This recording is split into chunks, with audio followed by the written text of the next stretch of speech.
Hi, my name is Julie and I'm with the Pigeon Letters Design Team. Today we are going to be painting an abstract rock stack, which is one of my absolute favorite paintings to do, and I can't wait to share it with you. Okay, so this is all of the products you guys are going to need. I would suggest a size 8 round brush, maybe a 10 if that's what you have.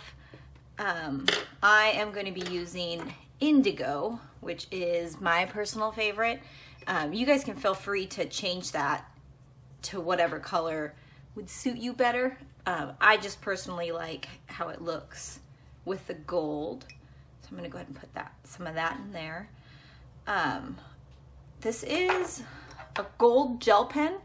If you don't have a gold gel pen, you can always use a gold acrylic or a paint marker or something, but I like this one in particular just for the size of it, and it's pretty opaque, which is wonderful.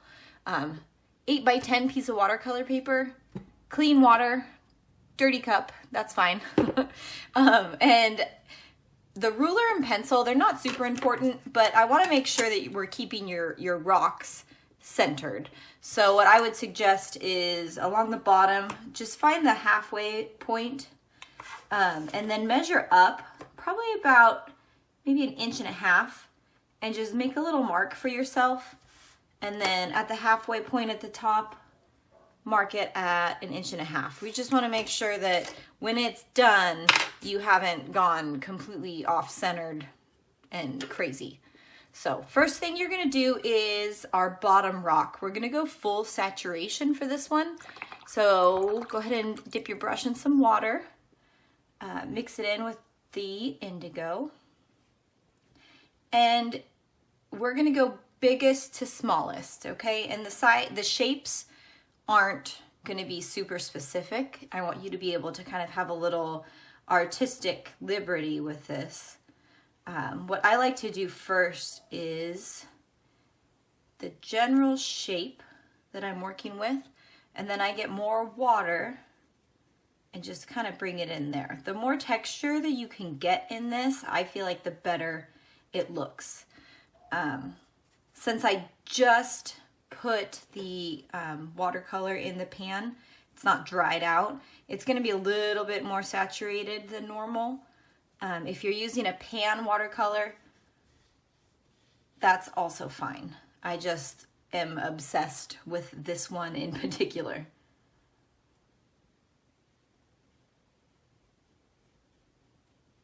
So I personally like how it looks when you kind of just add water, a little bit of movement around the outside.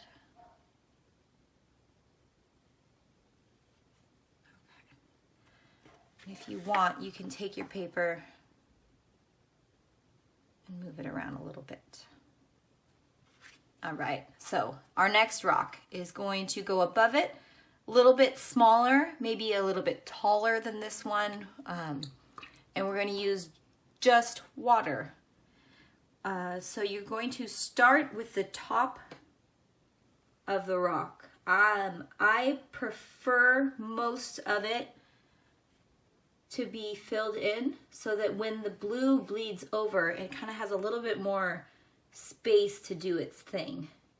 And this personally is my favorite part because it just looks so cool. Okay, so now most of your little rock is filled in, and you are going to just swipe along the top of that one. So what you can do, if it doesn't bleed too quickly, take a little bit more of the indigo and just drop it right there. All right.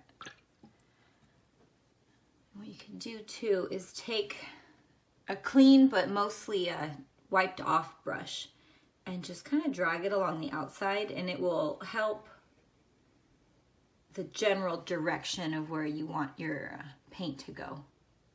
You want to be able to see it, right? All right, so above that, we're going to do more of a long, skinny one for this one at an angle. So I'm going full saturation again, And we are gonna start over here. I'm not gonna quite hit that clean water yet. Okay.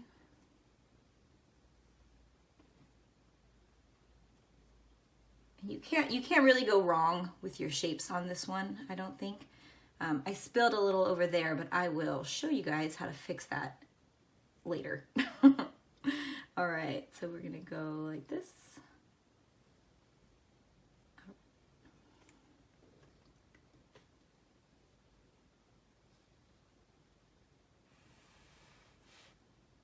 And you can see how the water is now bleeding into this rock. Okay. All right, another clean water one on top of that. Maybe this one will be a little bit more triangular, I guess you could say.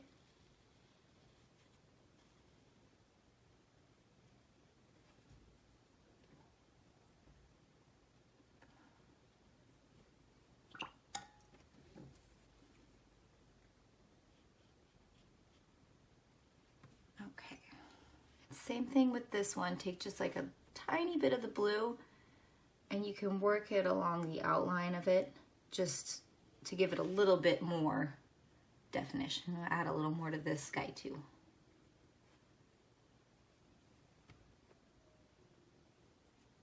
Okay.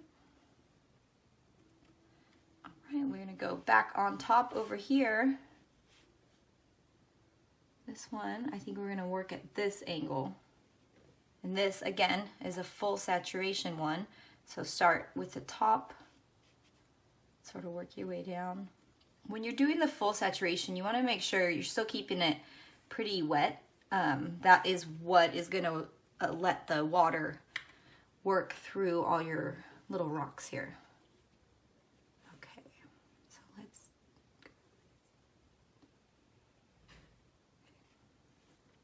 All right, and we have one more. We're going to do one cute little clear one at the top. If you have too much water too, it makes it tricky sometimes to bleed into each other. So if that happens, not a big deal, just add a little bit more paint. When it dries, it still will look awesome. All right, and this little guy over here, just take some clean water if you do have a little accident. And you get it wet and use a towel and you're just gonna kind of squeeze on top of it. Clean water again, press down. If you have a particularly stubborn stain, you can also use a dry eraser or a magic eraser, which is kind of fun. All right, so you want this to be completely dry because we are gonna take this gel pen and draw over the top of it essentially. So go ahead and pause and I will meet you guys back here when you're ready to go. All right, so your painting should be dry at this point to the touch. Just use a little eraser and get those pencil marks off. You'll notice that you have all these really fun bleeds in between your rocks and I just am obsessed with that. This is the part where we're going to use your gold gel pen or paint pen, acrylic paint, whatever you have. And we're going to have an offset outline to each rock. So I usually typically start at the bottom and just move in a little bit and you are going to go above and around back through. And this part doesn't need to be perfect. It doesn't need to be the exact shape of it. So this one is offset a little on the top. This one we're going to do offset a little bit down and to the left this time. So we'll let those little gold parts cross over. Okay, and we'll just keep moving our way up.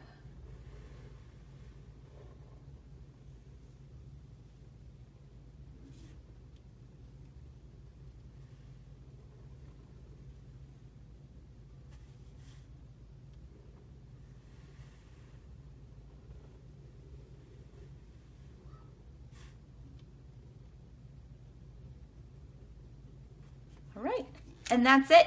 This is one of my favorite, absolute favorite projects to do. I find it very therapeutic and really cute. So I hope you guys enjoyed that. I hope you try it out. Tag me online if you do so that I can see it. All right, thank you.